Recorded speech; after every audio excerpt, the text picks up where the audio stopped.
devoted mother working to carve out a new life. She's very religious, believes in family. She would help anyone. Is murdered in her own home.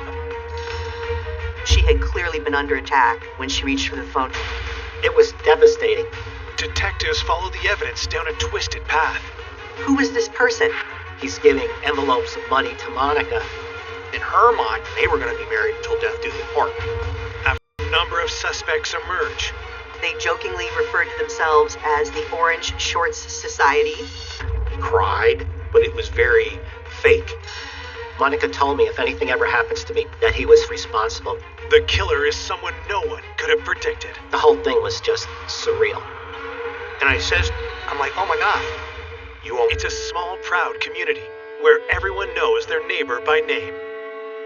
It wasn't really even a town, it was rural.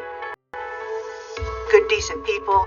You could just keep the doors open on warm days, sitting on the porch and just relaxing and enjoying the peace. It's a rural area in central Pennsylvania, so it's not typical for a violent crime to occur, and if it does occur, it's an abnormality. On a spring afternoon in 2010, that peaceful atmosphere is interrupted when dispatchers at York County Control get a mysterious call. Someone had dialed 911. 911. And no one was saying anything. Hello? The dispatcher that received the call was inquiring, hello, is anyone there? So the protocol at the time was hang up and call it back. They had received a busy signal, so the phone was off the hook. They dispatched Southwestern Regional Police. A patrolman entered the residence and announced himself that he was with law enforcement. And as he made a right into the living room area, he discovered the body.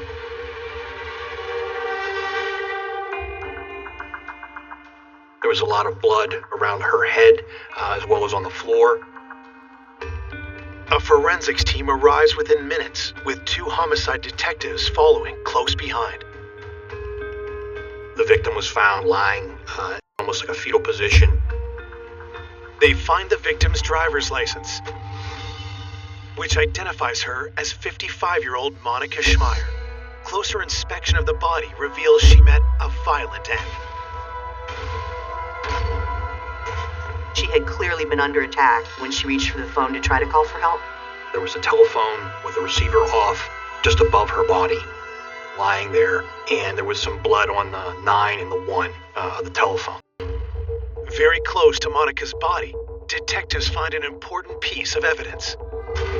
We located a small shell casing that was lying on the ground. We searched for a firearm or ammunition, a holster, anything that would lead us to believe that there would have been a gun in the house. There was none located.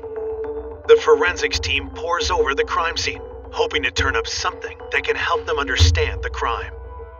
We did fingerprinting, we did photography, we searched around the house.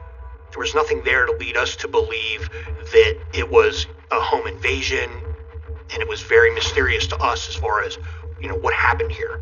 Another detail suggests Monica wasn't the victim of a robbery gone wrong. We did locate some cash in the home that were in white envelopes that were on the bookshelf. We found cash in bins that were packed up that you could visibly see as you walked around the house. The envelopes we found were very easy to see. Some of them would have maybe $100 in them. Some of them only had a few dollars. Each one of them had a designation on the envelope, like to the church or for a bill or something like that. Investigators begin collecting forensic evidence for further analysis.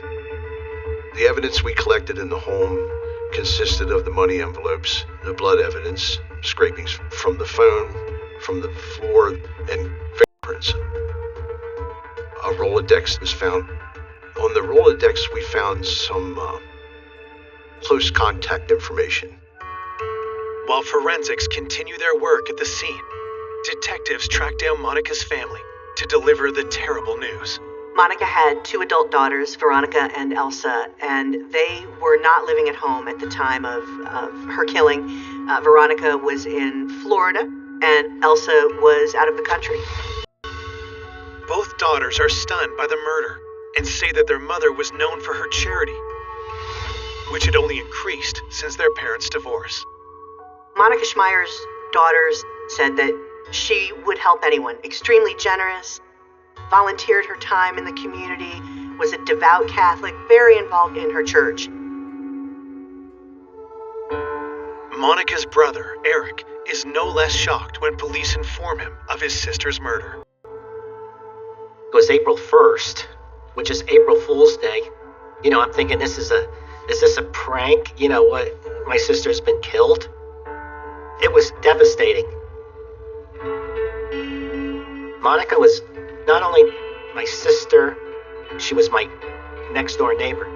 Detectives ask Eric to tell them more about his sister, in the hope that something from her past will point them toward her killer. We were raised in a Catholic family in northern New Jersey. We had a simple, frugal life. 5 siblings. I was the eldest and she was the fourth. She was the smartest out of all 5 of us. Monica was very studious and very determined. Even as when she was a little kid, she was a bookworm. She aced everything through college, grammar school, high school. Monica studied like crazy and went to medical school. She was going to do her internship. She was starting it in New York City. As Monica was chasing her dreams, her life took an unexpected turn. She met John Schmeier, and they fell in love. She became pregnant, and that was a surprise to both of them. The young couple got married in 1981 and began building a happy life together. Monica became a mother, and she felt that she had really found her niche, and she just loved being a mother. John, he went and got his degrees, and he became an ophthalmologist, and was offered a position in Hanover, Pennsylvania. They asked me to come along and be the office manager. With John busy at work, Monica focused on motherhood and let her own career go by the wayside. She was supposed to do her internship, then she got pregnant again. I don't know how expected that was, but she loved it. Her focus became being a mother. She was dedicated to John and her 2 daughters. A nice wooden house with 60 acres. That's what she wanted more than anything. John gave that to her.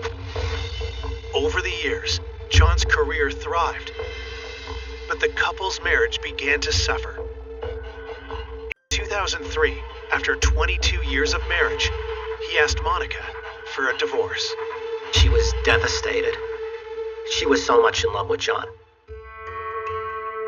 She's very religious, believes in family, so she didn't want to agree to divorce. She got suicidal, and she went into a depression. All she did was just cry, and you could see how miserable she felt. I was worried about Monica, but I felt if Monica needed any help, I was right down the street. Finally, in 2008, after 5 years of resisting, Monica agreed to sign the divorce papers. Their unusual settlement agreement helps investigators understand why Monica had envelopes of cash stashed around her house. John was paying Monica $1,700 a month in alimony. He had also given her the family home and much of their savings because it was him who wanted that divorce, not her. There was alimony being paid, but he did so in cash, which was weird because Monica didn't have a bank account. Monica Schmeier did not like to use banks, didn't trust them, preferred to keep the cash in her home. But with Monica having no other source of income, John grew wary of the arrangement. John was pissed off that he had to pay her in cash. He was upset that he had to pay her bills for her. He paid for everything. Could John's resentment have grown so great he wanted Monica dead? When detectives ask Eric, his answer is shocking. Monica told me if anything ever happens to me, John is responsible because she was scared that John would do something to hurt her. Coming up, does a grieving spouse have something to hide? He cried, but there were no tears. It was very fake. A surprising lead sends the case in a new direction. What struck me most is how utterly random it was. And the truth blindsides everyone. It was like an aha moment for me. Why did York County Police investigating the horrific murder of Monica Schmeier have reason to be suspicious of Monica's ex-husband, John. we had information from Eric, Monica's brother, that Monica stated that if anything ever happened to her, that John would be responsible for that. Investigators quickly head over to John's house. When they tell him about Monica's murder, they're surprised by his behavior. John reacted in a way that was very awkward and very unusual, something that in my years I'd never seen. Oh my God, he put his hand across his chest. Maybe some of it was a little fake. Maybe the clutching part was a little fake. He began to cry, would probably be a stretch.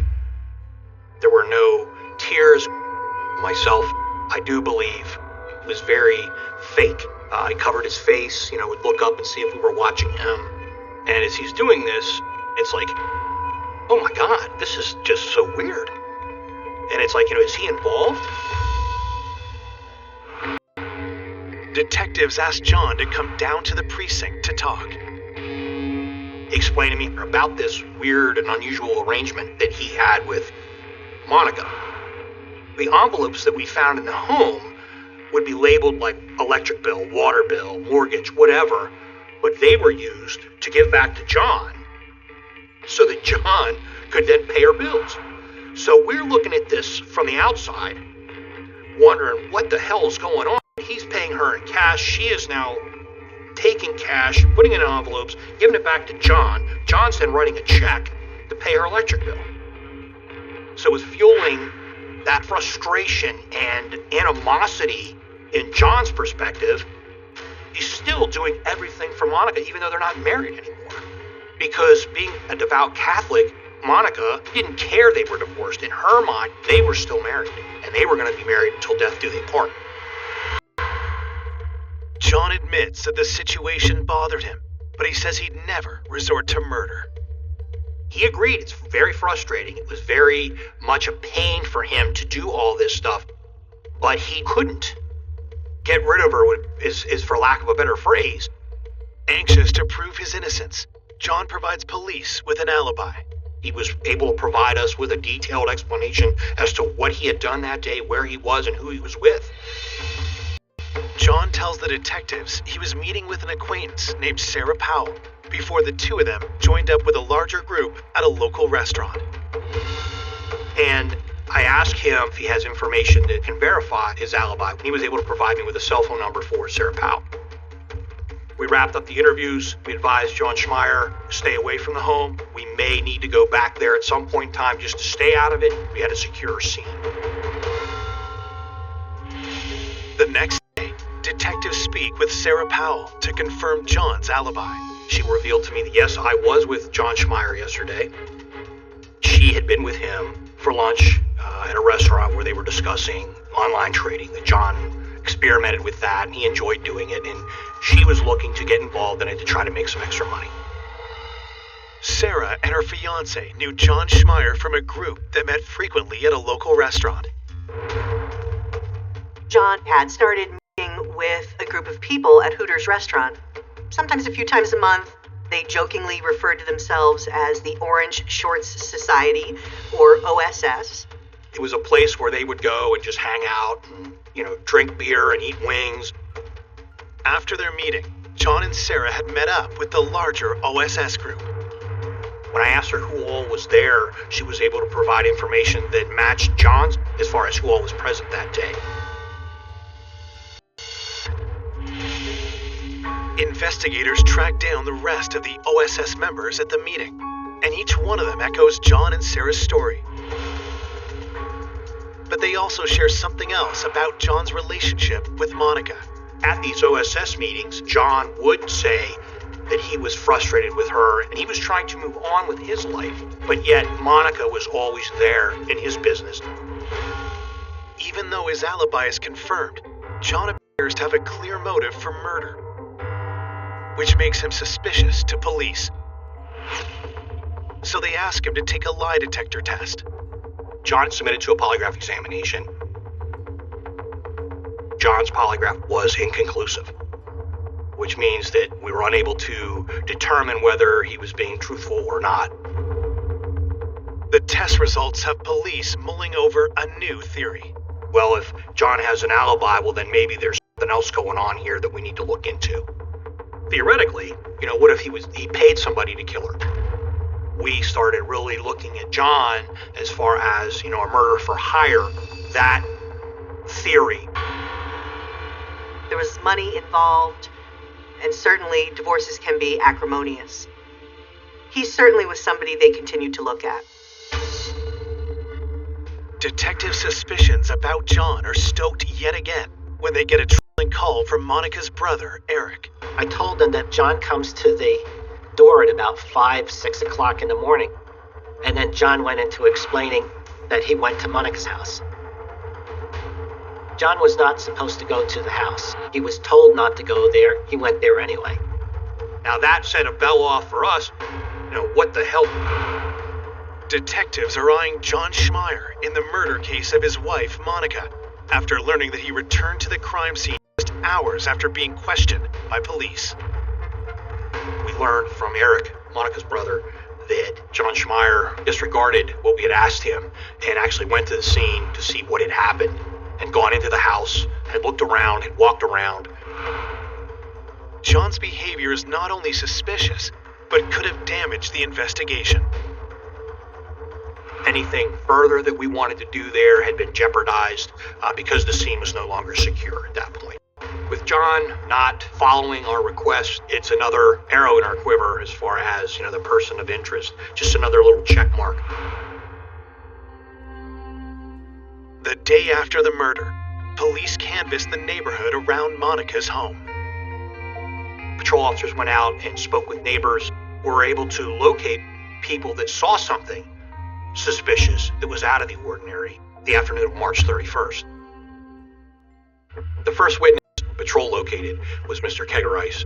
He lives up the hill from Monica Schmeier. Mr. Kegerice advised that the afternoon of March 31st, he noticed a gentleman coming down the hill, and he said it was kind of unusual. He'd never seen the guy before that afternoon. He sees this same gentleman now walking with a purpose, is how he describes it, back up the hill with what he believes to be a white envelope in his hand. So now we're putting 2 to 2 together. Oh, white envelope. We had white envelopes in the house. Those white envelopes contained cash. Why is this guy in the middle of nowhere, then comes back, and now he has an envelope, and he's walking with a purpose? Patrol also located a second witness, Mr. Crawford, who lived a little further up the hill, and Mr. Crawford was able to tell us that he was coming up the road from the Schmeier residence, and he noticed a gentleman walking up the roadway, which was unusual because there's not a lot of foot traffic out where these guys live. And Mr. Crawford also said you can see up the hill a silver van, and he describes it as a work van. It's not a soccer mom van. It's just your regular panel work van. Patrol was able to locate some tire tracks in the grass where that van, you could see where it did like a 3-point turn, turned around and went back up the hill. So now we have a direction of travel. Investigators conclude the van headed towards a village called Jefferson. In Jefferson, there's a bank. Now that bank has a camera that's facing out. So what we figured was, well, we'll get a search warrant, we'll grab the bank video, as well as an ATM for March 31st. If the suspect had made a left, he goes towards Jefferson. If he makes a right, he goes to Maryland. We have a 50-50 shot, whether or not we got this van. Investigators keep fingers crossed as they comb through the poor quality video. And I looked through all this video looking for silver vans, and I was able to find numerous silver vans that were coming through and going back on that day. We were looking for a needle in a haystack. We had a van. We now had, a possible suspect. We had the white envelopes. We had, all this information, but yet we still were getting nowhere. 3 days after the murder, investigators get the autopsy report, which they hope can help shed some light on the circumstances of Monica's death. Miss Schmeier had been murdered with a single gunshot wound to the head, right above her eye. What also was found was she had a lot of trauma to the right side of her face and her cheek and lips area, indicating that there had been a struggle. I told them that Monica would fight. Monica had no fear. She had no fear of death. Monica did not care. She would go after the guy and scratched him. When I told the police that, they checked for DNA under her fingernails. The fingernail scrapings, we sent them off to the forensic lab for analysis for DNA. While they wait for the results, detectives focus on anyone Monica would have trusted to come to the house. We had information from Eric, Monica's brother, that Monica had a handyman that would take care of things for her. He lived a pretty good distance from her house. He would come down and did a lot of work for her, trimming trees and stuff. He did come often, and he didn't charge her for anything. It did seem suspicious to us at the time, and we kind of thought there might have been a relationship there. Now, this handyman was married, but yet he spent a lot of time with Monica. You know, as an investigator, you look at who normally kills you. Someone you know, someone you have a relationship with. You know, there's a thin line between love and hate. And that's where, you know, our suspicions were, okay, well then maybe there's something else going on here. Detectives investigating the homicide of 55-year-old Monica Schmeier have learned that Monica may have had a relationship with a handyman who did work for her around the house. He would cut her grass, would do odd jobs around the house, take care of things for her, and she would often be seen like having lunch with him, or there was a relationship there. Now, we didn't know how strong that relationship or how intimate that relationship was. Monica's brother, Eric, can offer investigators little insight into his sister's recent personal life. In the beginning, we visited often, and then John left. Even though she was my next-door neighbor, she became isolated from me, and in a way I didn't know what was going on. Detectives asked the handyman to come down to the station for an interview. When we asked him where he was at the time of the murder, he told the investigator that he had been working in a residence within a gated community in Adams County, about 40 miles away. Unwilling to take him at his word, detectives check into his alibi. We were able to substantiate that based off of the gate log as well as the video that was there that showed him coming in early in the morning and leaving after the 911 call would have been placed. So we were able to eliminate him as a possible person of interest in this investigation. With the handyman in the clear, detectives are running out of possible suspects.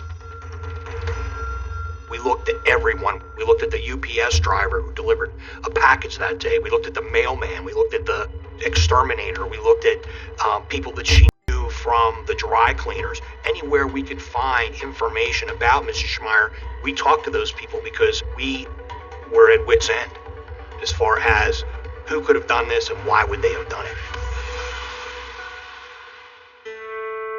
The passing weeks start to take an emotional toll on Monica's friends and family. Everybody back home is waiting for something to happen, something. And then I got to the point, and I think the rest of the family, it's just going to be one of those things. You know, we're just going to, the guy maybe gets away with it or whatever. It just seemed as if they were never going to solve it. And I think people were concerned, what if it was random? Because if it was random, it can happen again. A month into the investigation, Detective Damagon decides to take a fresh look at all the evidence they have so far. I was sitting at my desk in my office, and I have my notepad, and I'm going through all my notes from the scene. The investigators circle back to Monica's ex, John, and his friends at the Orange Short Society. I'm flipping through my notebook, and I get to my interview with Sarah Powell. Reading that, going back through that. Fellow Orange Short Society Society member Sarah Powell had confirmed John's alibi. But now another detail suddenly jumps out to the detective. And immediately, a light bulb goes off, and I recall, Sarah Powell telling me my fiance is usually there, but he wasn't yesterday.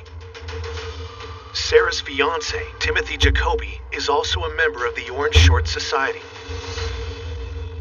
But because he was unable to confirm John's alibi on the day of the murder, he had been off investigators' radar until now. Come to find out, he has a master's degree, he's college educated, he's a U.S. Air Force veteran. He made, better than average money. But when police search Timothy's name in their database, they make an alarming discovery.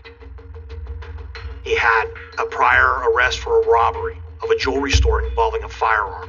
Scooped up, I think it was close to $48,000 worth of jewelry. Turned around and ran out and dropped all the loot as he was running. They still caught him. He served prison time for that. An ex-con who's friends with John Schmeier.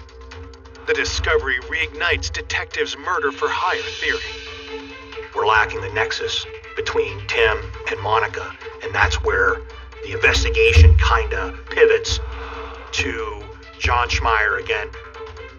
Clearly he didn't do it himself, but he could have paid someone to do it. Detective suspicions intensify when they check John's phone records. In John's cell phone records, we found a phone call the day of the murder from John to Tim Jacoby. And I'm like, oh my God. It was like an aha moment for me. So all this is beginning to fit together. We had information from Eric, Monica's brother, that Monica had stated at some point in time that if anything ever happens to me, John did. So we were looking, did John Schmeier and Tim Jacoby conspire to kill Monica Schmeier? When police discover that John Schmeier's friend, Timothy Jacoby, is a convicted felon, they wonder if Schmeier may have commissioned him to murder his wife, Monica. I run firearms, and what does he own? A Kel-Tec 32 automatic, which is one of the manufacturers we're looking for. So again, another flag goes up. Now we got to tie him to a van. Was Jacoby the man witnesses saw driving the silver van close to Monica's house around the time of the murder? But the problem we're seeing now is he doesn't own a van. We then identified where he worked, and he has access to a silver work van that they sign out on a calendar. You just go in and you check the calendar. If it's available, you put your initials in there, and on Tuesday you get the van. Investigators asked for the company's logbook to see if Timothy had the van when Monica was killed. We're going through it, and wouldn't you know it, there's only 11 months there. And the 1 month is missing is March 31st. It's the date of the murder. Once we found that Tim Jacoby had access to a van, we checked that bank surveillance video, and we were able to locate a van that's the same make and model as the one that Tim Jacoby had access to, coming out a route that would lead someone towards Tim's home. The evidence piling up against Jacoby is compelling, but detectives will need something more concrete if they're to file charges. We make the decision we're going to hit Tim's house with a search warrant. Tim did not say one word. Not why are you guys here, what's going on, nothing. Silence, other than a smirk on his face. The search quickly uncovers damning evidence. We found a firearm that had been stolen in a burglary in Florida some years before. So Tim, being a felon, he was not to possess any kind of firearm, and he was on parole, so we charged him with possession of a firearm as well as receiving stolen property. His parole was violated, and he was put in jail. In addition to the stolen gun, investigators find a strange piece of evidence that leaves them scratching their heads. In a detached shed that was on the property, we found a small barrel about, that long, maybe 2.5 inches long. And it appeared to me that it was consistent with a 32 or a small caliber firearm barrel. Could this barrel be part of the murder weapon? While it's sent to the lab for analysis, detectives have some questions for Jacoby. But Jacoby isn't interested in talking. Tim invoked his right to counsel, advised that he didn't have anything to say, and that he wanted his attorney present. While Jacoby stonewalls, detectives question his fiancée. When we interviewed Sarah, Sarah denied any involvement to the point where she was physically upset. I then further inquired with Sarah if she'd ever seen this small black firearm that would fit in like the palm of my hand, a 32 ACP firearm to match the shell casing we found at the scene. And she said yes, that she had been with Tim when he had shot it, and she advised that it was at Tim's parents' place on a covered porch that's behind their farm, and they would shoot up towards a field. Police quickly file a search warrant and begin scouring Tim's parents' property, starting with the house. We found the box for a 32 ACP firearm, but we didn't find the gun. I went out back looking in the grass trying to find, a shell casing, something that's going to help us. We didn't find anything. To connect Tim to Monica's murder, detectives need to find the gun or the shell casings that match the ones found at the crime scene. At that point, I'm standing on the decking of this porch, and I look down. The boards are spaced in a way that they're, maybe a half inch to 3/4 of an inch apart. Light bulb goes off. I look at these two guys and said, did anybody go underneath? And they said, I don't think so. And I'll never forget, I'm standing there. They weren't underneath the platform for, 30 seconds. And the one officer says, are you looking for a 32? And I said, man, don't screw with me like that. And he goes, here you go. And he holds one out from underneath the porch. He goes, oh, here's another one. Here's another one. Here's another one. The shell casings we found at the Jacoby farm were matched up with the shell casing from the murder scene. The gun that fired the shot that killed Monica Schmeier is the same gun that fired those rounds that we found at the farm. But before detectives could bring murder charges against him, one question was crucial to their case. Why would Tim Jacoby kill Monica Schmeier? Police determined that he had never met Monica, had nothing against Monica, and the only way he knew her was through her husband. To detectives, it was looking more and more like Tim didn't act alone. John's alibi was airtight in the sense that he could not have physically committed that crime. However, that didn't clear him with police, because certainly he could have hired Tim Jacoby. Anxious to get the truth once and for all, detectives confront the man they've suspected all along. I went down to Virginia, where Dr. Schmeier was now residing, because we were not 100% sure that John didn't have anything to do with the homicide. Police have strong evidence implicating Tim Jacoby in the murder of Monica Schmeier. But they suspect that Monica's ex-husband, John, may have ordered the hit. We've identified Tim Jacoby as a suspect, but now we need a motive. Well, how does Tim Jacoby know Monica Schmeier? Because he doesn't know her, but he knows John. Did John Schmeier and Tim Jacoby conspire to kill Monica Schmeier? John and Tim would socialize together. According to John, that's where Tim learned about Monica and the envelopes of money. When we questioned him further, he said Tim knew that Monica would have cash at the house because that's what John told everyone. He knew that Monica lived by herself because that's what John told everyone. Tim Jacoby took that information and he devised in his mind the perfect crime. It's a plausible motive. Still, to test the theory that John may have paid Tim to carry out the murder, detectives searched the financial records of both men. We're trying to find any kind of financial connection between John and Tim. We left no stone unturned. We were finding nothing. Yet detectives know that John had placed a call to Jacoby on the day of the murder.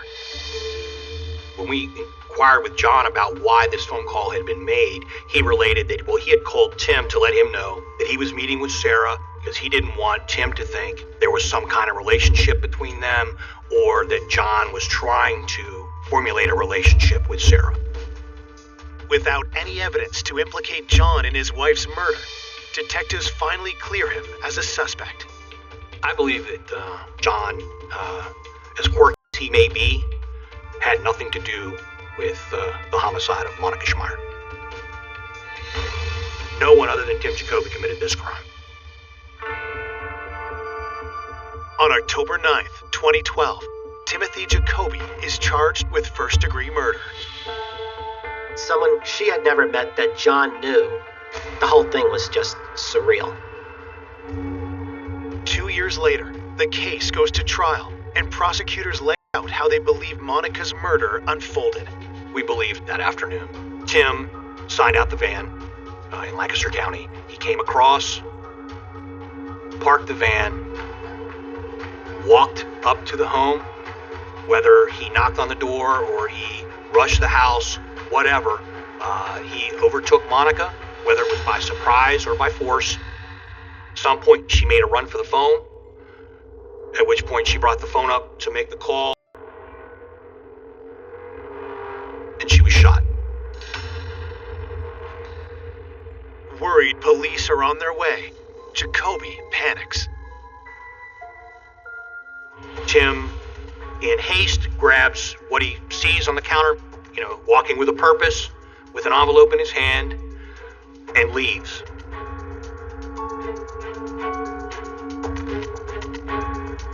Jacoby tries to cover his tracks by tampering with the logbook and murder weapon. It showed that Jacoby was trying to erase every bit of evidence that might tie him to this crime. So far, the evidence is circumstantial. So prosecutors turn to the results of a specialist YSTR DNA test. A YSTR tests for specifically the male Y chromosome. They ran the YSTR test on the fingernail scrapings of Monica Schmeier, and they found a complete Y profile of the male Jacoby lineage. We eliminated his brothers and his father as having anything to do with it based off of alibis, other circumstantial evidence. On October 8th, 2014, the jury finds Jacoby guilty of first-degree murder, burglary, tampering with physical evidence, and robbery. Ultimately, Tim was sentenced to death. That's justice in my eyes. Maybe there was a sense of relief and closure. As a dentist, not only was he looked up to, he was a figure of authority. Whatever was going on, you could bet that Colin Howell would be there, either leading it or right at the very heart of it. She was a young woman who was looking for excitement. A town like Coleraine, it's very hard to keep an affair like that a secret. He thought he was extremely clever. That no one would have any reason to suspect anything other than suicide.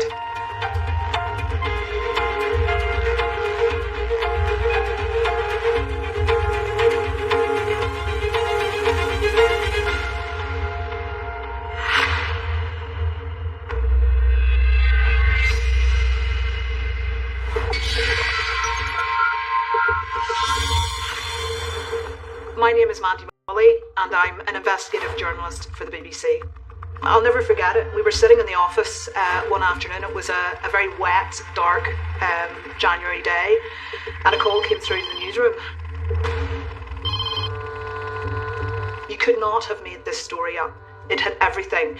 If you had set out to write an epic drama, it had sex, lust, Christianity, money, betrayal, deceit, and ultimately death.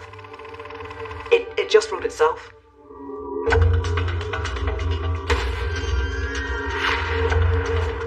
I'm Peter Winter. I'm a reporter with the Coleraine Chronicle.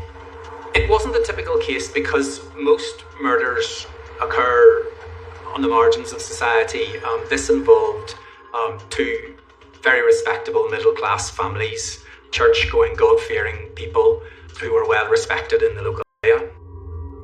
We just sat there in complete shock and disbelief. A very well-known, very high-profile dentist had just walked in to a police station in Coleraine and had confessed to murdering his first wife and also the husband of his former lover.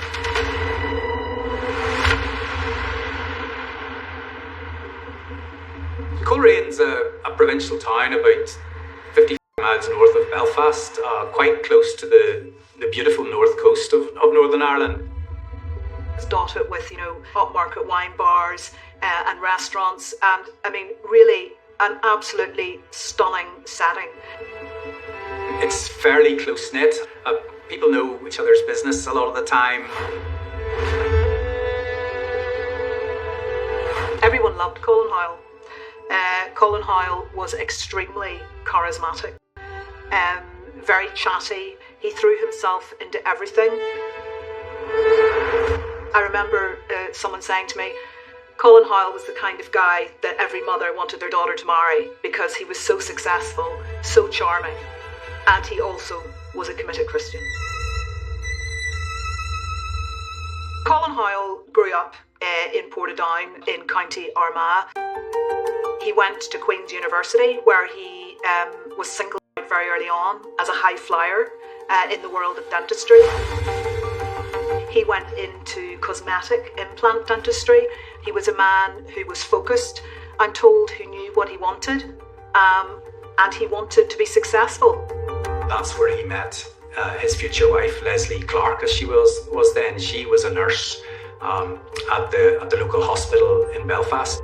Leslie was a very natural beauty, very ethereal, very soft. People talk about her melodic voice, that she lit up a room. At a fairly early stage before they were married, she got pregnant. Now that must have been really tough for her as a religious person.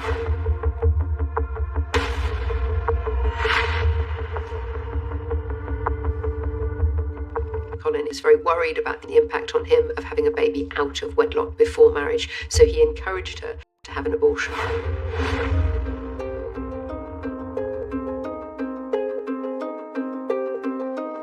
An outsider looking in would have seen a very successful, very charming, very loved up couple. A couple who were going places. He was a youth leader in the local church, so whatever was going on, you could bet that Colin Hoyle would be there, either leading it or right at the very heart of it. Leslie was very, very popular among the other mothers and had lots of friends. They moved from place to place, always socially, upwardly mobile, moving to bigger houses, better areas, and so on.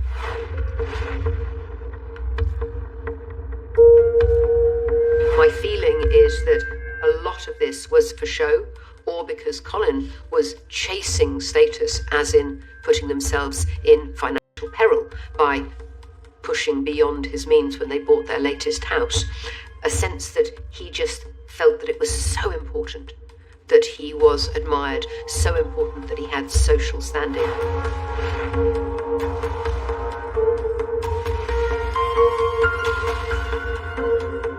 There was very much two sides to Colin Hoyle.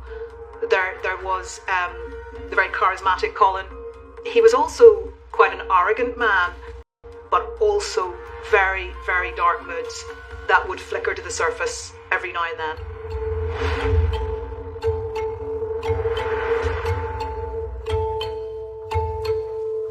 Hazel and Colin's affair began when they were both teachers in the Sunday school in Coleraine Baptist Church. Hazel was teaching young children there, and Colin was a youth leader. And quite literally, our eyes met across the room. For a man like Colin, perhaps for him having a woman who desired him over and above his wife, if he's a narcissist, would have been important to him. At that stage, Leslie was heavily pregnant with her youngest child. So while she was resting at home, Hazel and Colin were becoming closer, taking the children to the local swimming pool for lessons. By the summer of 1990, they were caught up in a full-blown affair. I don't think it's any coincidence that Colin's affair with Hazel began around about the same time that they were having money problems. For somebody like Colin, being in financial distress is going to be far more of a slur on his manhood, if you like, than it might be for other people. He believes himself to be superior to everybody else. He believes that he should be treated differently because he is better than everybody else. So having financial problems is going to have a huge impact on his self-esteem. It may well be that his affair with Hazel was part of getting over that, making himself feel better, making himself feel more of a man.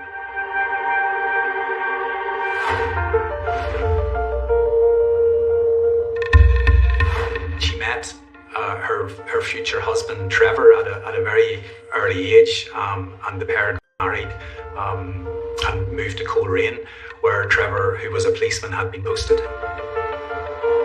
Trevor Buchanan was seen as a solid, dependable type who'd worked hard to get his dream job in the police.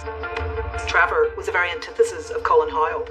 Colin Hoyle had to be in the centre of everything, whereas Trevor was a very funny guy, dedicated to his family, incredibly decent, and had lots of friends, and he was happy with that.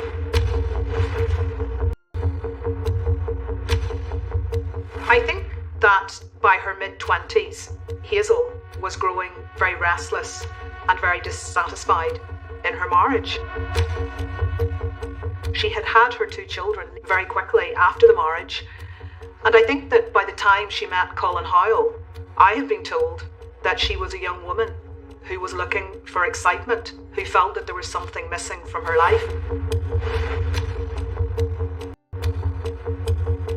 A town like Coleraine, it's very hard to keep an affair like that a secret. They would go to sort of local beauty spots, but there was always a risk that they'd be seen by somebody who knew them. Anyone who lives in a small town knows that the chances of bumping into someone you know are always pretty high. What matters to Colin Howell is what other people think about him. And so long as that's pristine, so long as that is beyond criticism, he's happy. And so he will do things for appearance's sake. During the course of his affair with Hazel, Colin persuaded her to have an abortion, exactly as he'd done with his wife before their marriage. And that speaks to this idea that he does not want to be found out, that outward appearance of him being the perfect family man, the perfect successful dentist, was more important to him than anything else. I am Professor Donna Youngs. I am a professor of investigative psychology at Northumbria University. As a dentist, not only was he looked up to, he was a figure of authority, just compounding the sense of superiority, which I think was part of his personality.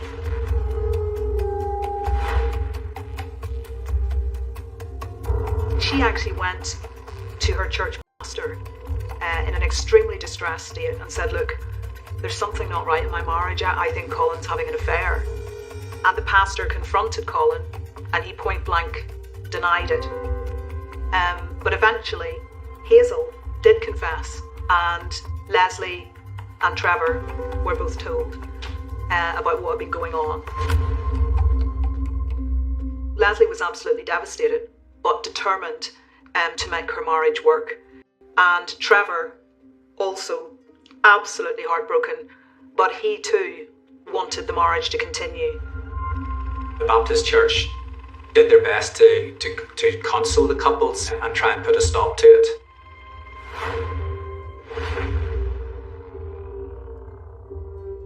The pastor was delighted. Colin and Hazel had sought forgiveness. Leslie and Trevor had forgiven them. All 4 were moving on with their lives. But Colin and Hazel just could not keep away from each other, and they very quickly resumed the affair behind their partners' backs.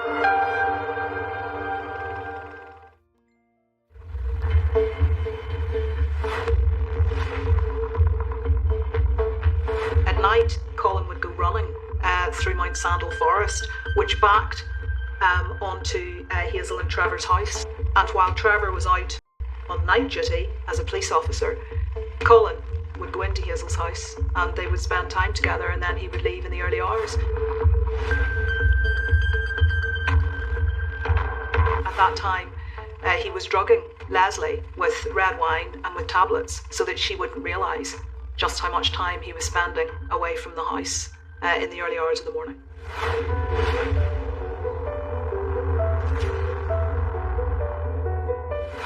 She was absolutely devastated by this. By all accounts, they had a very close relationship. It must have been a terribly difficult time for her, and therefore it's not really surprising that she did turn to alcohol and drugs. At one stage, Leslie becomes so unhappy that she actually takes an overdose of tablets, and she's rushed to hospital, and she survives and is very remorseful, and she tells her friends that she could never leave her children and she will never do it again. It seemed very much that this was a cry for help, but she did write a suicide note. They began to think that night, well, what would have happened if Leslie had died? What would have happened if she hadn't come home from the hospital, if she hadn't survived the overdose? My life might have been so much better.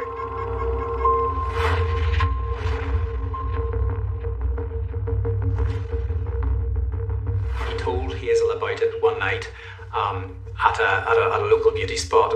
He gave her 4 specific jobs to do, and as long as she was able to do those jobs, then he hoped they would be in the clear. I think it's so interesting that in advance of committing the murders, Colin tells Hazel that what he's planning to do. I think it tells us so much about the dynamic of their relationship, about how much he dominates the whole of the relationship, and doesn't question the fact that she will submit to that beyond every other source of authority. For her, his authority trumps the police, trumps the community, trumps the courts, it even trumps the church.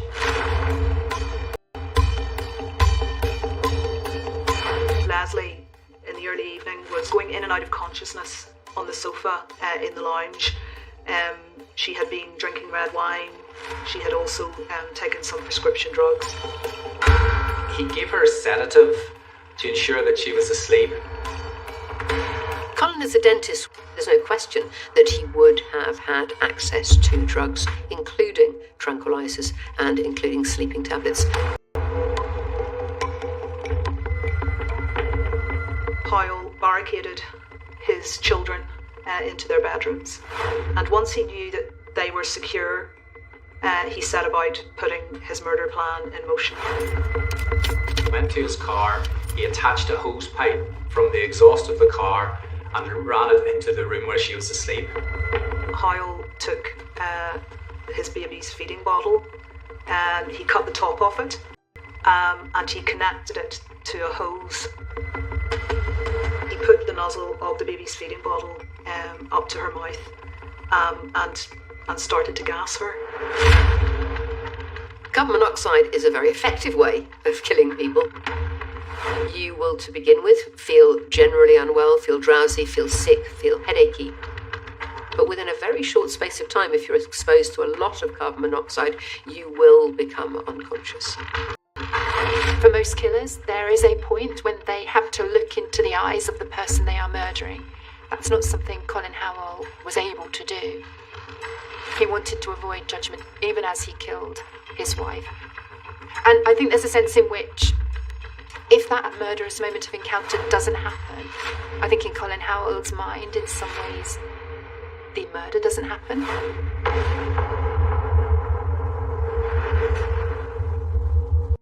He carried Leslie to the car and put her in the boot. covered her with a blanket, gathered a few things, photographs, a tape recorder with a tape that had gospel music on it, and drove across town to Hazel's house, where Hazel was waiting for him.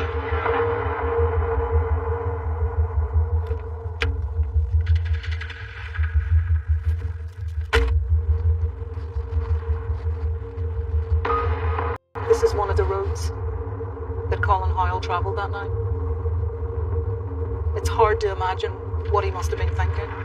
He had his wife's body dumped in the boot. He later said he was terrified that he would get stopped by police. And so he was driving very slowly.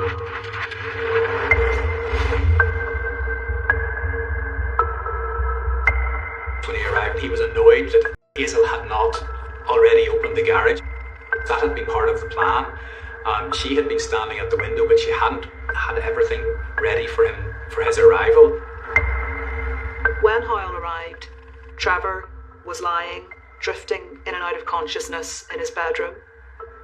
Hazel was sent by Hoyle into a room where she hid while he turned on the ignition again of the car in the garage and again fed the hose pipe through to Trevor's bedroom. He held it up to Trevor's mouth and realised that Trevor wasn't asleep, he wasn't unconscious, and that he was going to fight for his life, which Trevor did. He jumped on the bed, took the hose and thrust it directly into Trevor's mouth. Now at that point, Trevor awoke and a struggle ensued. But he was in a drugged state and he was no match for Colin, who was fit and healthy as it was. And he was on top of him astride him. He kept the hose in his mouth and waited until the body went lifeless. We're talking about somebody who in his everyday life is used to controlling people and then doing things to them. And I think in his mind, this would just have been an extension of that. Colin had given Hazel a series of orders. He told her to prepare clothes in which he could dress the body, and after he'd finished, he told her that she was to dispose of the hose pipe that had been used for the murder.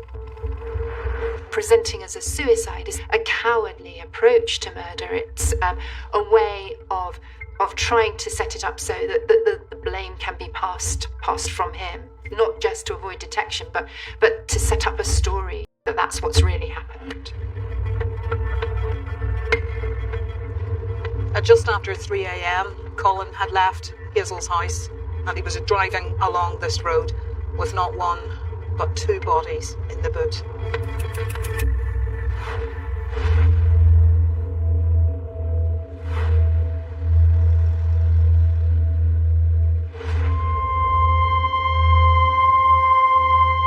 It feels so strange being back here all these years later. I think it's only now that you realise just how stunning this little village is and how obscene it is that Colin Hoyle drove up this road with the bodies of his wife and his lover's husband in the boot. Such evil in a place that is just so tranquil. He drove the car into the garage, he left Leslie in the boot, and he moved Trevor to the front seat.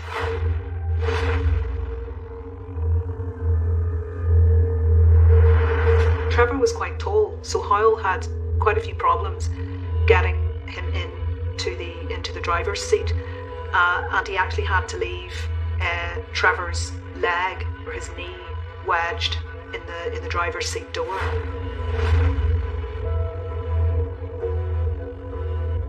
This man was so arrogant that he even had a photograph of himself with Leslie in a beautiful silver frame placed beside her body. I mean, he really did think that he had staged and dressed the scene right down to the very last detail. He placed headphones on her head and pressed play on a cassette player which contained a cassette with gospel music.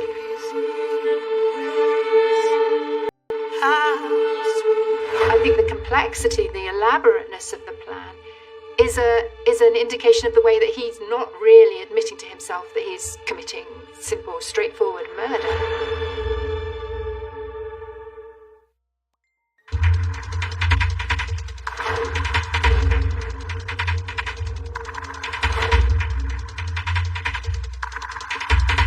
Picked up his bike that he'd stashed on the hedge, and then he cycled back to Coleraine with literally only about 2 hours to spare until it was morning.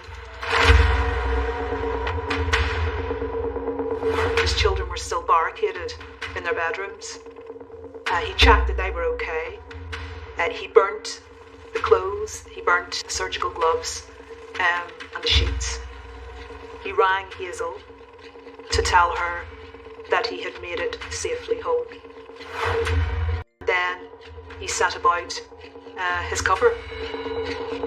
Colin calls the church elders. He says his wife is missing, so the elders of the church go looking.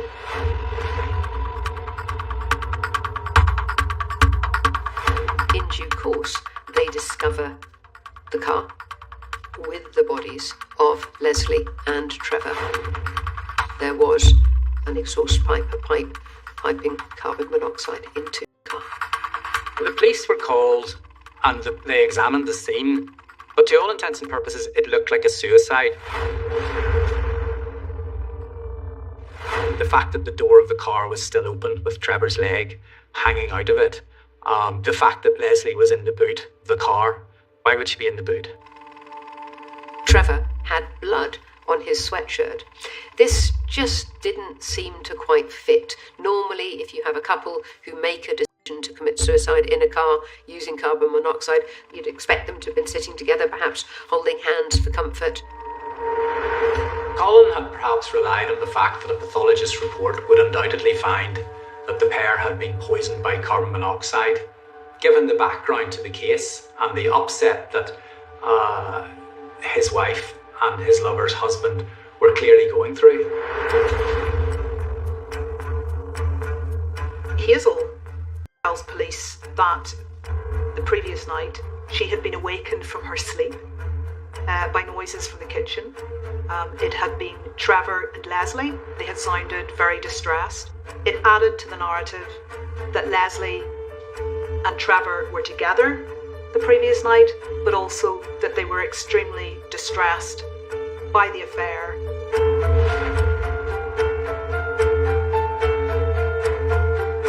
Leslie had said, I can't take any more, I'm going to sleep now, and if I wake up in the morning, let this be our secret. But in actual fact, the note that Colin had produced was one that Leslie had written months earlier, when she had discovered that her husband and Hazel were continuing their sexual relationship behind her back. I think Colin Howell had a very high opinion of himself. He thought he was extremely clever, and yes, he thought that he was clever enough and smart enough to get away with a perfect murder.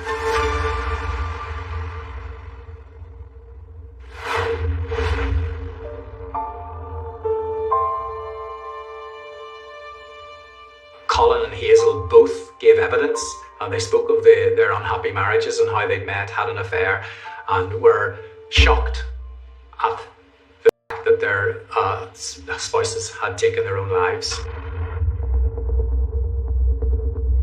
There's no question that Leslie's death solved a lot of problems for Colin. Firstly, she was out of the way, as it were. This would allow him to continue his affair with Hazel. But in addition, there was some financial gain for him. He did have an insurance policy, which was a lot of money. It was about £400,000. And in addition, her father had only recently died, so she, of course, would have inherited money from her father, which, on her death, would have gone to her husband. The affair continued for about 5 years after the deaths of their husband and wife.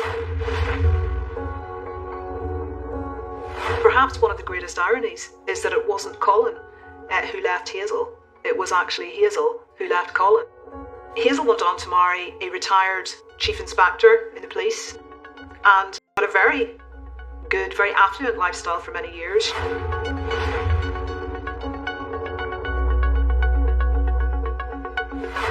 Colin met an American divorcee. She had come to Northern Ireland from America, where she had fled an abusive relationship. She had 2 young children. And within 11 months, they were married, and they went on to have 5 children. Using the money that he had made from Leslie's death, he went on to not only rescue his dental practice, but to forge a very, very successful international cosmetic dental practice. They would holiday around the world in the most luxurious spots, and by all accounts, Hoyle was living the high life.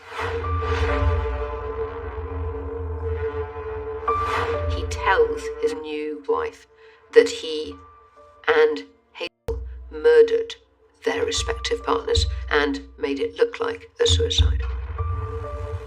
To me, it feels as if it's a slightly false confession, in that I think he is absolutely confident in his wife that it will not go beyond her. That means that he can offload this thing that has been worrying him. This confession must have weighed incredibly heavily on her. Why he told her at that stage and then refused to allow her to tell anyone else, we don't know. Perhaps it was because he had no compassion towards her, and indeed he had no sense of the huge burden that it would place on her.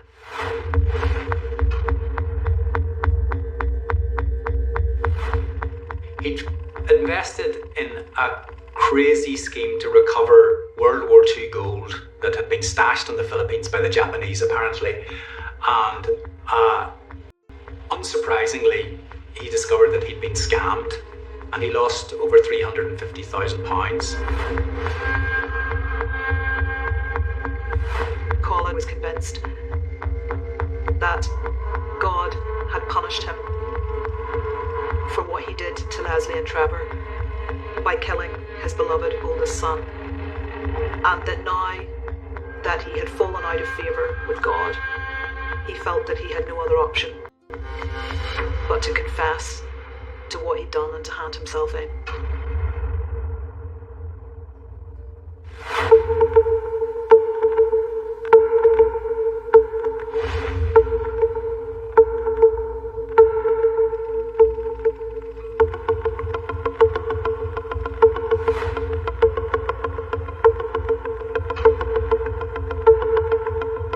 Colin Hoyle was determined from the moment he walked into the police station in 2009 that he was going to implicate his former lover, and that if his life was going to come crashing down, then Hazel Stewart's life was going to come down too.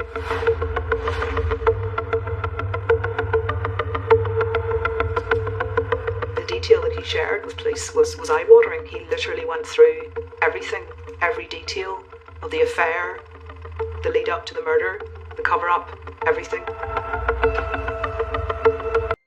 This really was a man who, for some reason, wanted to unburden himself.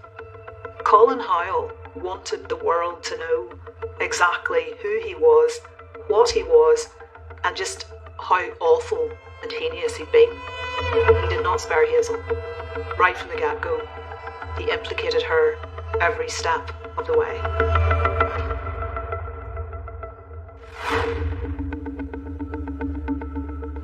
Police came to her home.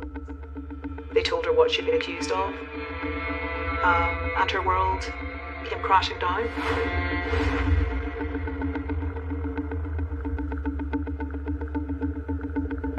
By pleading guilty, Hoyle ensured that Hazel would be the one who would have to stand in the dock and face the public wrath. Some people have said that Colin never recovered from Hazel rejecting him, and that in many ways this was his ultimate revenge.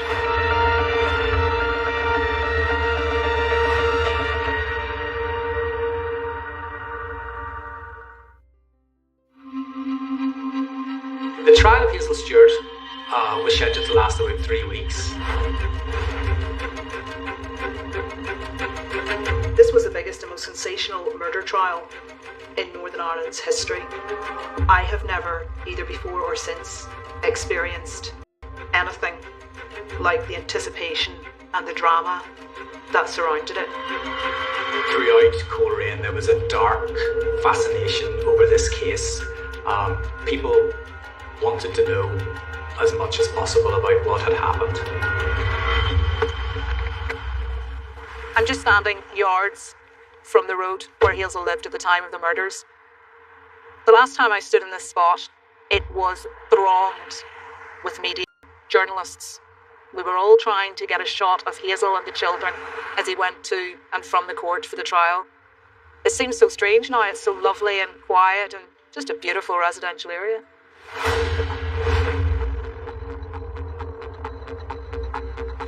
That was a big moment in the trial. Everyone wanted to see this guy. He hadn't been in public since his arrest. He'd been remanded in custody and had gone straight to prison after his guilty plea. But here he was in Coleraine Courthouse with the nation's media upon him. Colin painted a picture of Hazel as a woman who may have appeared as if butter didn't melt, but actually wasn't as innocent as she seemed. That was the message that he wanted to get across to the jury. And at every twist and every stage of his testimony, it was very much, she may not have been a willing participant, but she was right there every step of the way. He came across as arrogant. He spoke about his knowledge of forensics, which he had learnt during his study of dentistry. He spoke about thinking meticulously about the plan and being sure that it would work. The defence strategy was to paint Howell as a super intelligent, manipulative and controlling person who had swept her along against her will to do things that she wouldn't otherwise have done. I think Colin Howell was exposed for what he really was at that trial, and that was an extremely arrogant, self-centred showman, and I think the jury saw that quite clearly.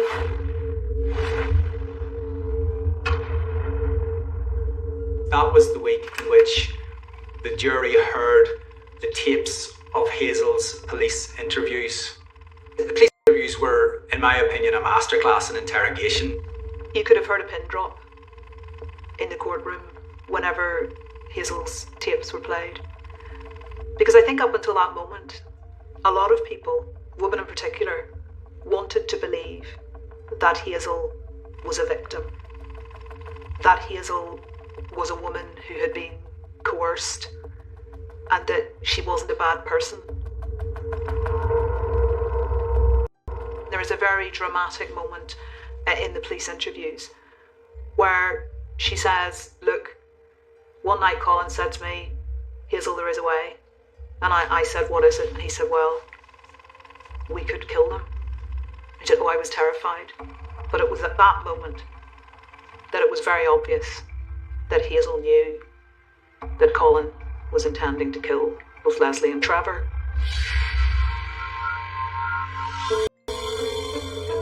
Detective Sergeant Jeff Ferris conducted most of the interviews, and he was able to draw out confessions that she knew of the plot, that she'd sedated her husband, that she knew how it was coming, that she opened the door to him, that she knew Leslie was dead in the boot, and that she'd provided clothes, and that she'd destroyed evidence. She'd burnt the hose that had been used to poison both her husband and his wife. And I think when people heard the confession, heard that she knew what Colin was about to do, and that she had not made any attempt to save either Leslie or Trevor, I think they were really stunned, and a lot of people recoiled from them. It was just unbelievable to listen to them in court. And there was Hazel, sitting silently in the dock, just looking straight ahead of her.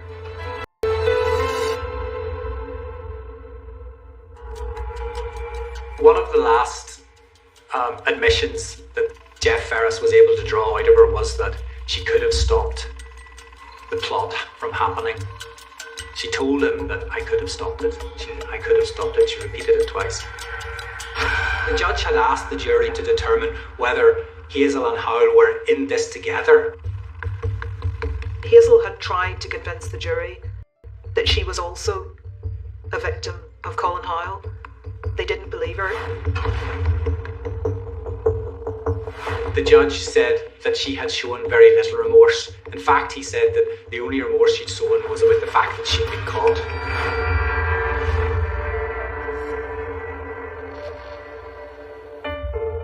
The judge was clear that of the two, Howell was the primary plotter.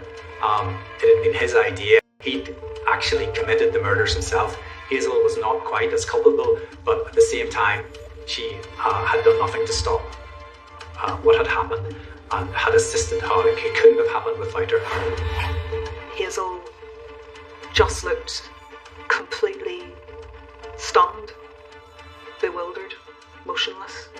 And sitting just across from her, I'll never forget her children, her daughter, absolutely devastating, crying out in disbelief.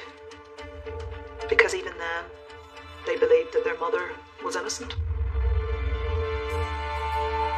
To suffer the death of a mother or a father as a child is probably among the worst things that can happen to someone. To then discover that it was your father or mother who killed them is unimaginable. The impact statements from the Buchanan family were absolutely devastating. For the family, finding out that Trevor had been murdered, they said was like losing him all over again. And the only comfort that they and Leslie's children had was that they finally had relief, knowing that their loved ones had not deliberately left them.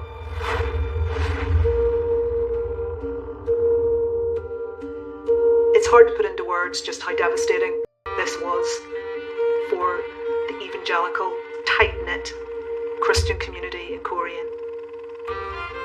Many of these people who were taken in by Howell were the real McCoy. They had spent their lives dedicated to good works. And this guy took advantage of them, and the fallout has been absolutely devastating. To this day. Could he have got away with it? He had got away with it. He'd got away with it for 20 years. Hazel wasn't going to say anything. Nobody would have known the truth unless he had confessed. All of the main players in this tragedy were people who on the surface looked as if they had it all. And yet, behind the scenes, as the trial exposed, they were no better than any of us.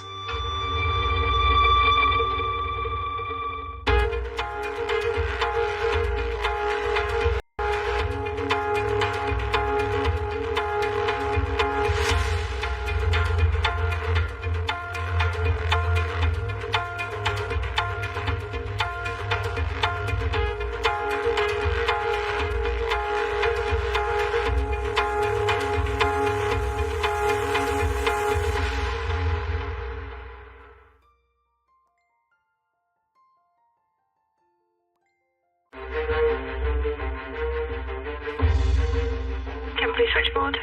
Hello, I want to report a missing person. She's my children's mum, and when me and the kids woke up in the morning, she wasn't there. But her car's still outside. She has an accident somewhere, or some kind of medical episode, come to some harm where she can't raise the alarm herself. Half the time they've been found safe and well. I thought she might have just gone for a nice little weekend away somewhere. The days went by, and I started to realise that something was probably gone wrong.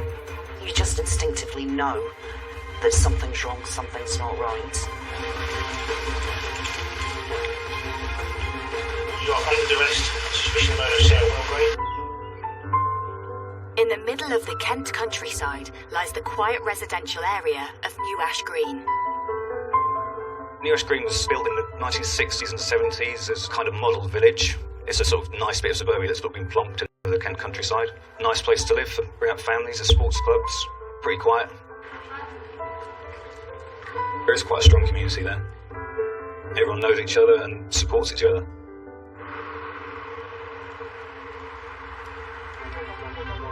It was the perfect community for popular beautician Sarah Welgreen to set up home with her growing family. As a daughter, Sarah was everything you could wish for. She was caring, she was incredible to be with, brilliant company on it. You know, we used to love going shopping, out for lunch, going on holiday together. She was feisty, she was very caring, and she'd always stand up for the underdog. Loved her children without question, always there for them. What else can you say? I lived in the same house for the entire time I was in secondary school. I've always been close to my mum. If I ever needed anything or needed someone to speak to, she would have always been there for me. As well as sons Jack and Lewis from a previous relationship, Sarah also had 3 children with Ben Lacombe and dedicated her time to her family. Sarah worked incredibly hard for her children. She had her day job, but she also had clients in the evening and at weekends, so she had her official clients at work, she had unofficial ones, and everything she did for her children. If you went out shopping for the day, invariably, the money would be spent on the children. She always made sure they had good holidays, Halloween, Easter, birthdays, never missed a thing. My mum, she always used to provide for us. She'd rather go without and see us have everything that she could give us, really. She'd always put us before herself, and it really did make her a good mum. It was great. I was proud of how she was and the woman she was. The couple's dedication to their children meant that when their relationship broke down, they decided to do what was right for the kids. They were going to co-parent the children together and just have different rooms in the house and just bring their 3 children up together in a household where they'll have their mum and their dad. Despite the unconventional setup, it worked for both Sarah and Ben, and both started dating once again, with Sarah meeting Neil on a dating app in 2016. She'd met Neil, who lived in Farnham. They were quite happy. I did like Neil, and yeah, from the times I met him, he was a nice bloke. Neil did love my mum. The couple soon got engaged, and there was more exciting news to come. In October, she phoned me up. She was really, really happy. She's just got this brand new job, pays more money, she'll be better off, the kids will be better off, she'll be able to help me out more with anything I need. So she was really excited to start it, so everything was looking up for her. And she was absolutely thrilled to bits with it. She couldn't wait to get started. And that was, like she said, she's in the next phase of my life now. On 9th of October 2018, just before 8 p.m, Sarah returns home from work still on a high about the new job offer. She'd come home and she'd been seen arriving, went into the house, she went to bed, texted a boyfriend, sent a few text messages to other people. She told a friend that there's always something to look forward to, you've just got to open your eyes and dream. The following morning, Sarah's boyfriend Neil texts Sarah, yet he doesn't receive any reply. After a few hours, he calls Sarah's ex, Ben, to ask if he knows where she is. But Ben tells Neil he thought she was with him. Neil hadn't heard anything, wasn't getting responses back from Sarah, which was unusual. So he had phoned Sarah's parents. Neil rang me and said, I've been trying to get in touch with Sarah. She's not answering her phone. And I thought, well, Sarah could be a bit scatterbrained. Either her phone would be out of charge, or it'd be unplugged, or she'd leave it in the car. So I tried to ring her a few times, and then I thought, when Neil said he couldn't get hold of her, to be honest, I thought maybe she doesn't want to talk to you, because it could be a bit intense. She might have just been ignoring us to begin with, which she could do. So when I tried getting hold of my mum and she wasn't picking up her phone, I'd try through Facebook, texting, phoning some more, just any possible way out to get hold of her. Like, I tried her other phone, her work phone that she had, but nothing. The following day, Ben reveals Sarah's still not returned home, and concern for her well-being starts to grow. Messaged her again and tried WhatsApp, and then I thought, no, this is really, really odd. I became quite worried because I just wanted to know if she was alright. It's my mum, like, it's the person who's brought me up for my entire life. I just wanted to know that she was okay. After 48 hours and still no sign of Sarah, Ben decides it's time to call the police. Police switchboard.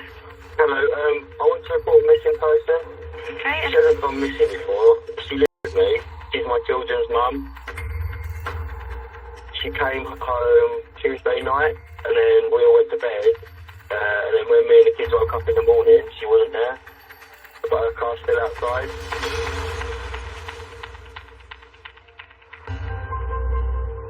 On Thursday, the 11th of October, Ben Lacombe contacted us to report Sarah had gone missing.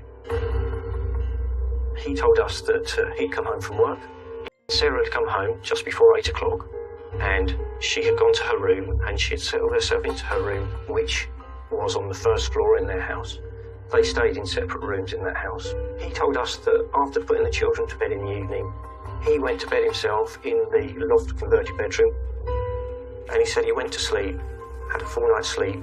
He'd woken up in the morning and found that Sarah's car was still at the address that she was missing. After Sarah had been reported missing, officers attended to the address and we began a missing person investigation. Officers turned to Ben for help to piece together Sarah's last known movements, but he said he fully expected to see her the next morning, as it was a special occasion. He wasn't expecting that Sarah would be gone. In fact, that day was one of their children's birthdays, and they had plans, and he'd expected her to be there. Officers carry out a routine search of Sarah's bedroom and immediately noticed something. What we did find was that Sarah had left behind not only her car, but her car keys, her house keys, her purse, her cash, her bank cards, her handbag. In fact, everything that anybody could tell us that Sarah had was still at the address. Certainly, it looked like she'd gone out without any planning, leaving everything behind. Concern was now growing. There was no way she'd have gone out and left her keys behind. The minute I'd realised that she'd left her handbag behind, the purse, car keys, and so many other things that Bank Sarah, cards. of all the people, would never have gone without any of those things. For somebody that's gone missing, to have left all of those items behind was really strange and really concerning. You just instinctively know that something's wrong, something's not right. Something's happened to her. In the quiet suburban area of New Ash Green, concern is building over mum of 5 Sarah Wellgreen, who has been missing for 2 days. With her life seemingly looking up, a new job and a fiancé, police need to ascertain what would make her disappear. So establish a timeline of Sarah's last known movements on the 9th of October, the day she went missing. It was a normal day for Sarah. She had taken her children to school that morning. She'd then gone out to meet some of her clients. She was a beauty therapist that used to meet some of her clients at their home addresses, so she went out and saw some of those people. And generally had what her family were telling us was a normal day. Sarah drove home and went into her home address. She settled herself into her bedroom. We know that she'd phoned her friend and that she was settled down for the night. When she disappeared, the next morning there was contact between various people who knew her. It was agreed that if she didn't return that day or by the next day, that Ben Lacombe would telephone the police. Can police switchboard? Hello, I want to report a missing person. She's my children's mum. Concerned that her disappearance was out of character, police issue a missing person appeal to the public. I first got involved when we received a press release from the police initially about a missing person from New Ash Green. They said Sarah Wellgreen has gone missing. There were concerns for her welfare. We get so many cases of missing people that you're probably not too worried to start with. Half the time before you've written a story, file copy about a missing person, the police will send something out saying they've been found safe and well. But there was something more pressing for the police. Sarah had left her car keys and purse at home, leaving only a couple of scenarios to consider. I thought maybe she'd gone out for a run and hurt herself. Has she had an accident somewhere? Has she gone out and had some kind of accident or some kind of medical episode, come to some harm where she can't raise the alarm herself? With the first few hours of a missing person investigation being critical, police launch a search perimeter around Sarah's home. They set up a 5-mile police around Newark Green for the search effort, scouring woodlands, fields, sheds, wherever anyone could look. I think they've done all the right searches they could within the area. You know, woodland, scrubland, the mud flaps. They've done all the right checks. Desperate to reach out to his mum, Lewis turns to social media, and the village community immediately rally round.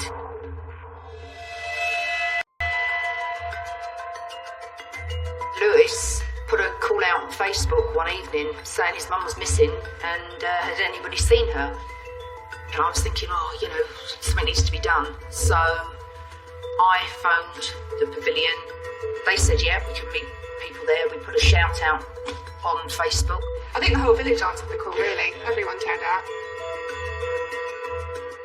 The response I got from the post on Facebook, it went quite far, very, very quickly. It was shared hundreds of times. It got all over social media so quickly, and then it got put into the papers and everything like that as well, just from one little post like that. There was hundreds of people that went. Most of the village in Ash Green went, and from the surrounding areas went as well. It did give me hope that I would be able to see my mum again.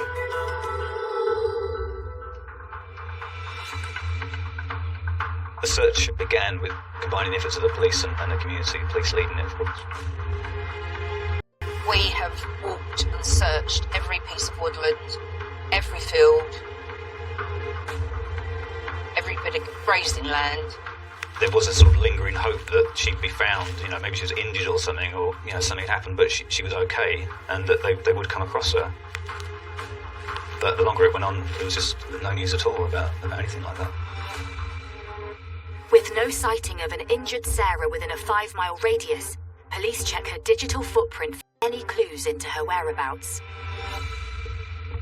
The police looked at her telephone evidence, they looked at billing data, they looked at banking evidence, all various sources of evidence, looking at hospitals to see whether or not there was any trace of her. There was nothing, no footprint at all digitally of Sarah from that point onwards. With Sarah seemingly having disappeared without a trace, detectives tried to delve into her life. We spoke to many people, her family, her friends, and other people in the community, people that Sarah had as clients. We were trying to build up that picture of Sarah. She was a happy person at the time. She had just secured a brand new job offer, which she'd accepted, which came with a fixed salary and a company car. No doubt whatsoever that Sarah would disappear like that. She was so happy. We'd had a drink on the Friday. She was happy. She was full of life. With all logical avenues as to Sarah's whereabouts exhausted, police start to suspect something more sinister has happened. The days went by, and we started to realise that something had probably gone wrong. My suspicions became raised that something had come to cause Sarah some harm, rather than Sarah having just taken herself away. I then was considering, well, who may have caused Sarah harm? Had Sarah gone out and met somebody that was pre-planned, and that person may have then caused Sarah harm? Had Sarah had somebody come to the address and he had taken her away? But who would have done such a thing? Suddenly, everyone known to her is under scrutiny. We actually had the police turn up at the house to see if she was there, and it's like, no, we, the ones who've got someone to phone you, she's obviously not here. But obviously they've got to do their job, they've got to come around and check all addresses that she might be at, things like that. So I understand, but turning up to the address where me and my brother are living. Despite searching multiple addresses of family and friends, there is no sign of Sarah. And when they speak to Ben again, he admits that despite playing happy families, there's more to Sarah than meets the eye. He went on to say that Sarah's life is a bit strange, it was a bit weird.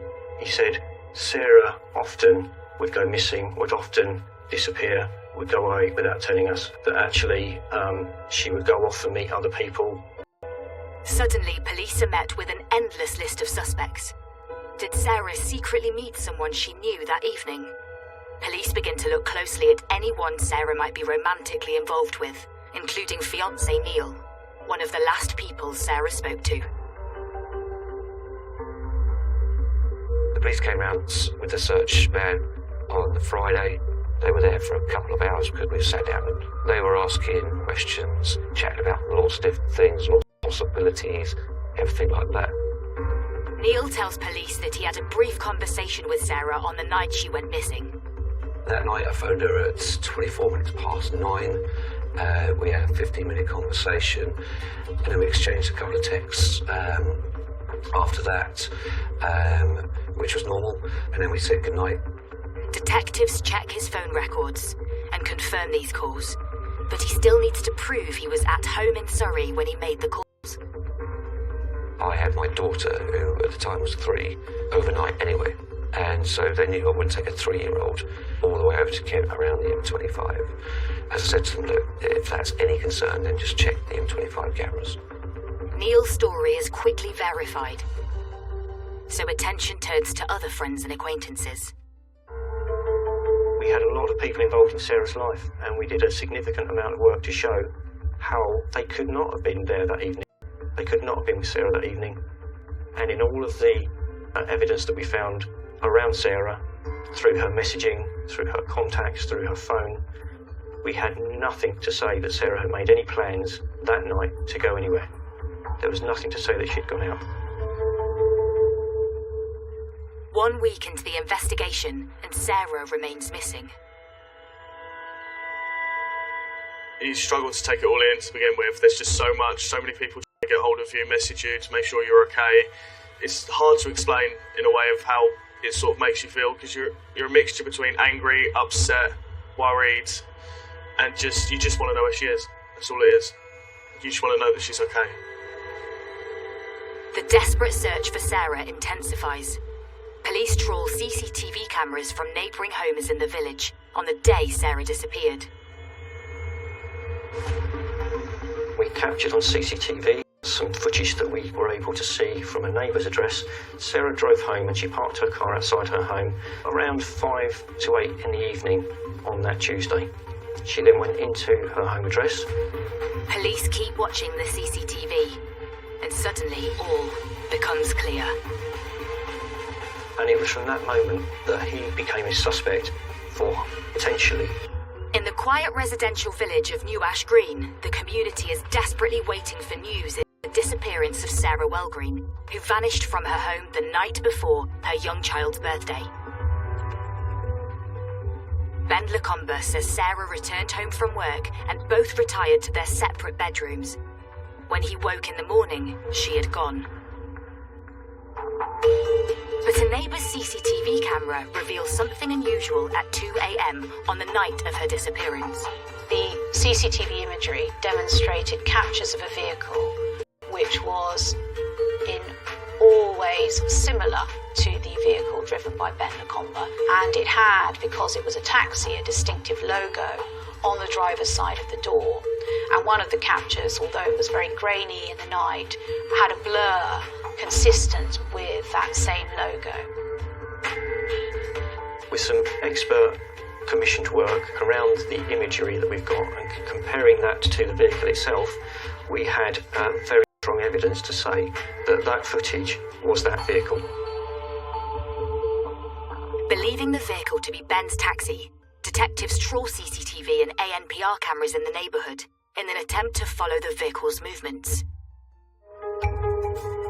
His taxi had been caught on CCTV cameras going out of New Ash Green and down country lanes, going south and finally at Plaxdale Green Lane, at which point it had kind of disappeared. And then a little while later on, there were captures of an almost identical vehicle travelling back the other way. And that was key because there was no vehicle that went out and back in that way. So we now had Ben Lacombe's vehicle on the move between around 2 a.m. in the morning to around 4:30 a.m. in the morning, the night that Sarah had gone missing. So why was Ben Lacombe's vehicle moving for 2.5 hours or so that night when he said he was alone and asleep in his own bedroom all night? Despite neighbour CCTV capturing his vehicle return at 4:30 a.m, was it really Ben who was driving it the night Sarah vanished? Detectives rewind the footage to see if anyone else entered the property before Sarah arrived home. Ben Lacombe told us that he'd come home from work. CCTV footage that he came home about 5:10 in the evening. Detectives keep watching, but no one else is seen entering the property before Sarah arrives. But it was the neighbour's CCTV which flagged up another interesting detail. Ben Lacombe had a sophisticated CCTV system installed at his own address. From the neighbour's CCTV, we were able to see, going back and viewing 3 months' worth of footage, that the CCTV cameras on Ben Lacombe's house was on almost every single night running up to when Sarah went missing. And we know that because you can see the infrared lights of the cameras through the other footage to see when they're on and when they're switched off. So we know that after midnight, the cameras were switched off on Ben Lacombe's house. With more and more discrepancies in Ben's account, police start to believe he knows more about Sarah's disappearance than he lets on, and start to piece together his movements.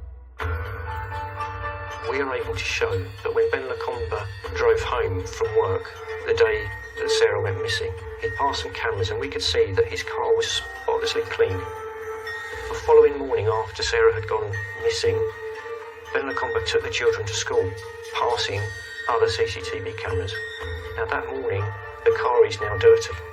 There is mud up both sides of his car and around the tyres and the wheels of his car, but wasn't there when we saw him arrive home the day before. Around 10:30 that morning, he went to the office where his cab firm is that he worked for to see one of his colleagues. When we see it arrive outside that office, the car is spotlessly clean again. It appears that on the night Sarah went missing, Ben Lacombe drove somewhere in his vehicle, resulting in it getting covered in mud. But there's a 2-hour window where the vehicle goes off radar. So where did he drive to? And where is Sarah? Having carried out some good old-fashioned detective work, and despite not having found a body, police make a decision. So it was on the Monday, doing a formal review of what we had so far, that we moved the investigation from being a missing person investigation into the next day, when it became a homicide investigation. They said they weren't going to do a television appeal, and I thought they know something's happened. And on you just know that you're not going to see her again. You know that.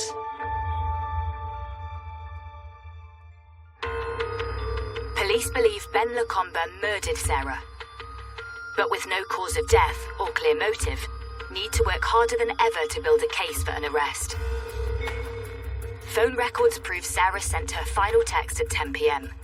Their home CCTV was switched off at midnight, giving Ben a 2-hour window in which police believe he killed Sarah, before putting her in his car and driving off.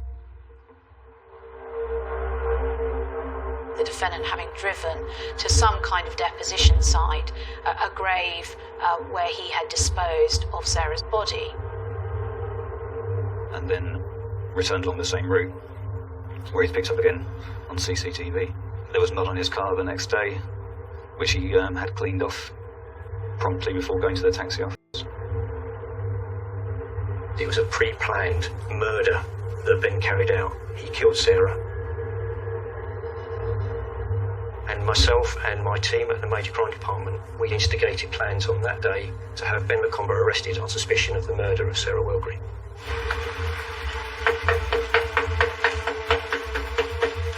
Please, can you open the door, please? Morning.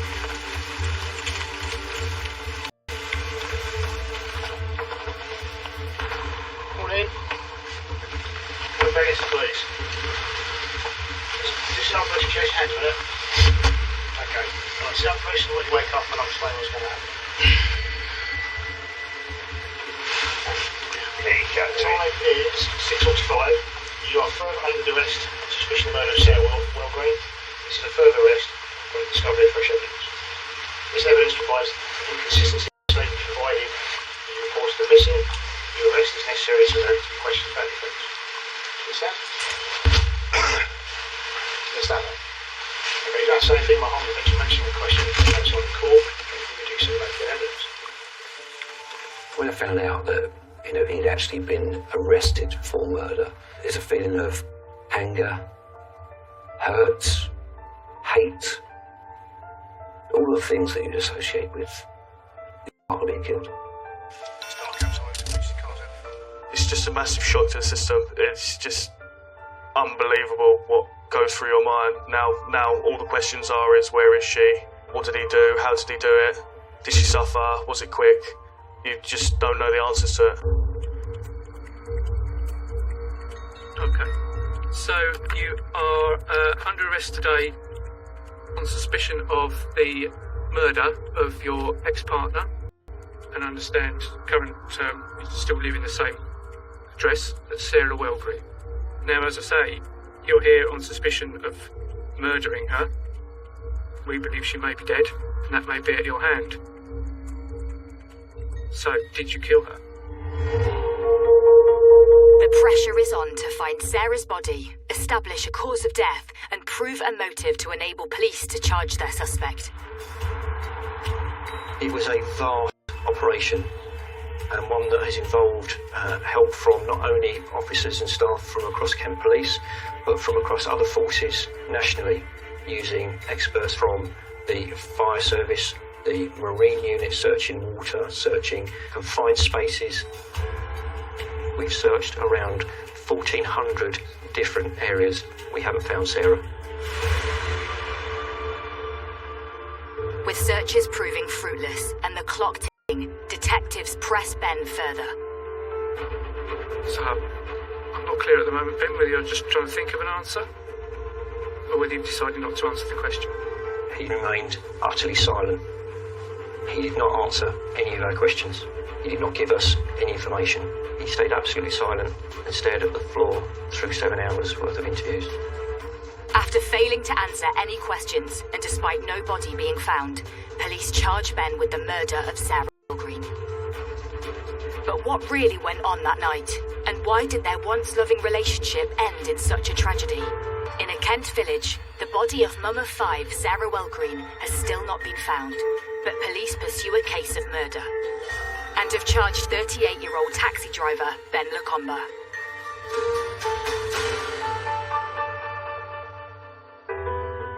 It's hard to believe that it's happening to you. I know you see things like that, everything going on in the news and all in the newspapers and things like that all the time. You never think it will hit home. Never. Until one day it just turns up on your doorstep. In September 2019, the trial into a no-body murder case begins at Woolwich Crown Court. When you prosecute a case in which the body of the deceased has not been found, it presents unique challenges in the trial. And those challenges is to demonstrate that the defendant that you're prosecuting is responsible for killing the deceased.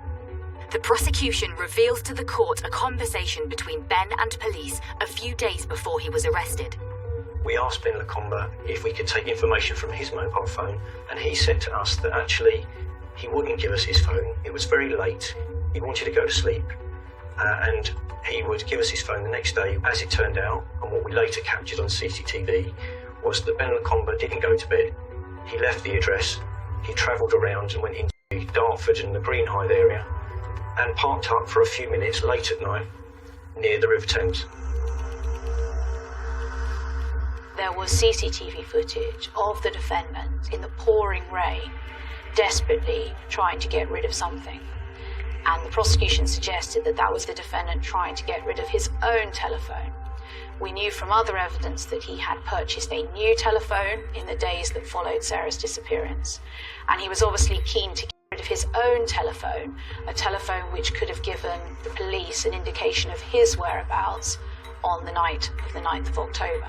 The prosecution reveals further evidence linking Ben to murder. Although the police didn't know exactly what had happened to Sarah's body, they knew that there had been a period of an hour and a half or so where that vehicle had disappeared. And it seemed likely that as part of the planning, Ben Lacombe had already chosen where it was he was going to dispose of Sarah's body.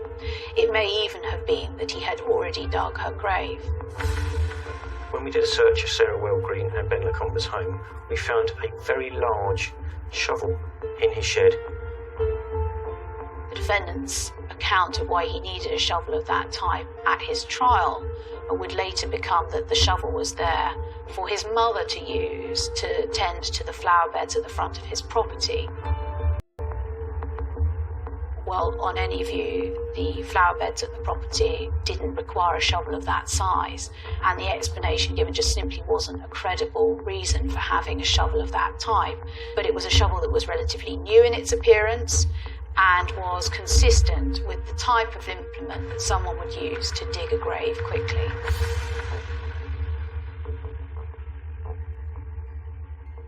Despite presenting their evidence to court, police still have no obvious motive as to why Ben would kill the mother of his 3 children. But as the trial unfolds, more information about the couple and their relationship comes to light. Ben Lacombe was born in Greenwich, grew up in Charlton. Early 2000s, he moved to Mallorca, where he was hoping to find work as an airline pilot, trained as an airline pilot. In December 2004, Ben met Sarah via an online dating site. In the beginning, when Ben first met my mum, from what I could tell as a child, he was a nice bloke. From what me and Jack had seen, he was alright, he was nice. And everything seemed great, really, to begin with.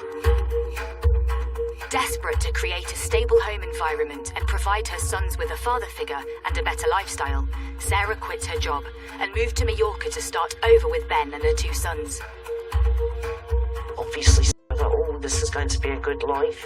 You know, I really want to give this a try. And it did sound good. But it became clear to the courtroom that their new life in the sun didn't work out as planned.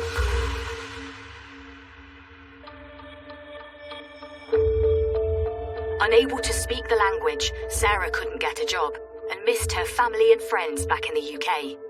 Ben's dream to become an airline pilot failed to materialise, and instead he worked a low-paid airport job. In the end, they moved back to England. By that point, they'd had their first child together, and they moved to New Ash Green. The couple settled into village life. Sarah got a good job while Ben started working as a taxi driver. But cracks soon started to appear in their relationship. They muddled along, arguing, bickering, fighting for months after that. And they finally split up. Sarah had made her mind up. She'd had enough. But if Sarah thought splitting Ben was going to be easy, she was mistaken.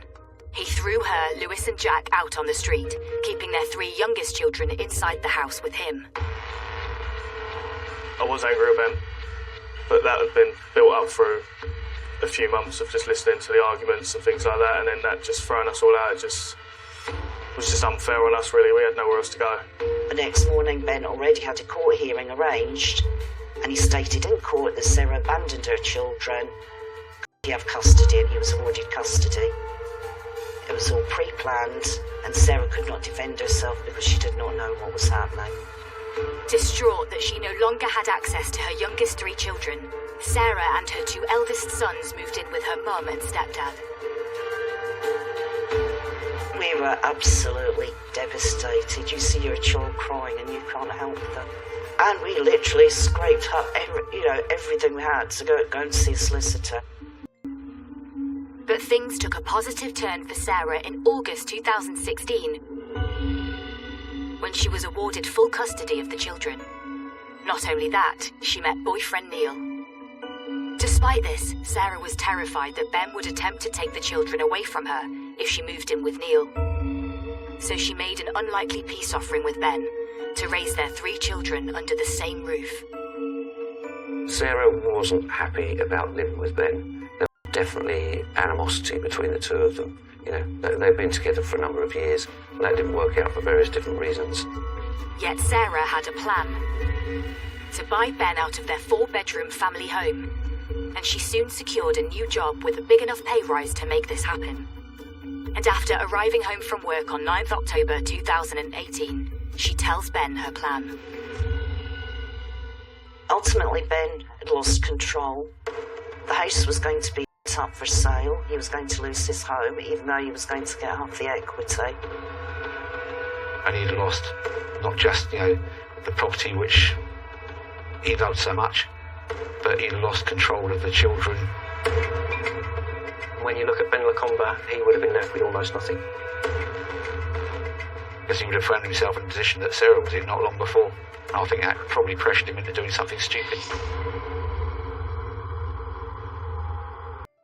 Ben was the only one that would have a motive for killing Sarah. Nobody else. Ben had everything to gain from getting Sarah out of the picture permanently. After a grueling 30-day trial at Woolwich Crown Court, the jury returns its verdict. Ben is found guilty of Sarah Welgreen's murder. He is sentenced to 27 years in prison.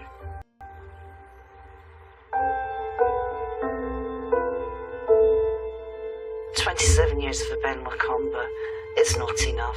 Ben Macomber should never see the light of day until he admits to those 5 children where he's put their mother. I've got one child who came home crying the other day because they wanted their mummy to pick them up from school one last time. So no, not enough."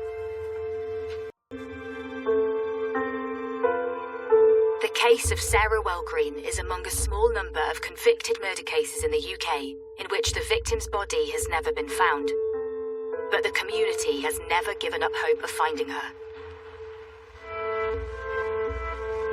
We give the family hope that one day they will be able to find her, otherwise they've not got that hope to hold on to. And that they know that we're still looking. And they know that we won't stop looking, do they?